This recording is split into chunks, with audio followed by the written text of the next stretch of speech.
أعوذ بالله من الشيطان الرجيم. بسم الله الرحمن الرحيم. وإلى مدين أخاهم شعيبا قال يا قوم اعبدوا الله ما لكم من إله غيره ولا تنقصوا المكيال والميزان إني أراكم بخير وإني أخاف عليكم عذاب يوم محيط. ويا قوم أوفوا المكيال والميزان بالقسط ولا تبخسوا الناس أشياءهم ولا تعثوا في الأرض مفسدين.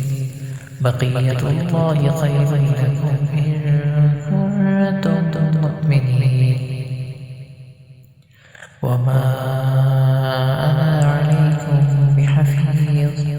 قالوا يا شعيب صلاتك تأمرك أن نترك ما يعبد آباؤنا أو أن نفعل في أموالنا ما نشاء إنك لأنت الحليم الرشيد.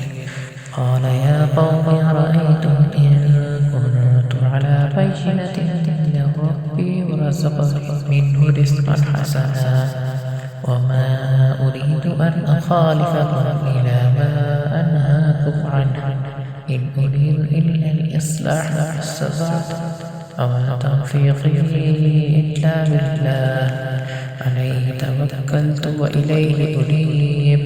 ويا قوم لا يجرمنكم شقاقي أن يصيبكم مثل ما أصاب قوم نوح أو قوم هود أو قوم صالح وما قوم لوط منكم ببعيد.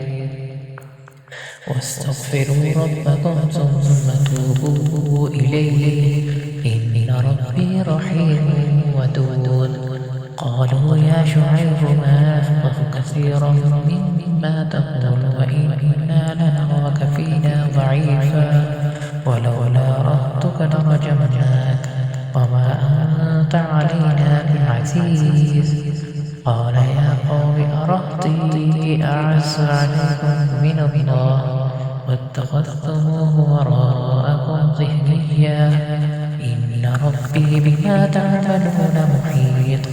ويا قوم اعملوا على مكانتكم إني عامل سوف تعلمون من يأتيه عذاب يخزيه ومن هو كاذب وارتقبوا إني معكم رقيب.